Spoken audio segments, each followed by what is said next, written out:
We're very happy with our performance today also. I'd like to, of course, thank my co-counsel, Attorney CJ Narvasa, who we feel did a really good job sa kanyang cross-examination.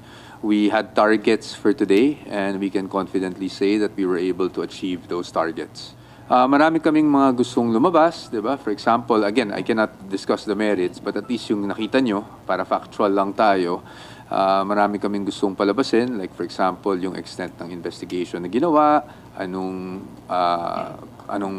mga ibang parts ng video that would provide context, for example, and then also yung nature ng affidavit of investigation, kung isa lang ba talaga yun o may isa pang nauna, etc. So, pagdating naman doon sa kung ano ba talaga yung punto na gusto naming tumbukin doon, hindi ko na lang i-discuss because that will really go into the merits. So sa factual lang tayo. And those we had our targets basically for cross-examination, and we're very happy that Attorney CJ was able to execute that to the T. Para sa akin, 10 out of 10 din. Score internally, meaning we're very happy that we hit our targets.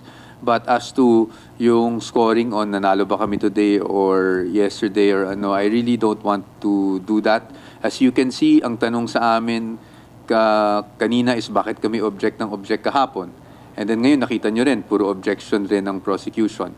And I'm saying, there's nothing wrong with that. There's nothing wrong with the prosecution objecting. There's nothing wrong with us objecting. It's just lawyers doing their jobs.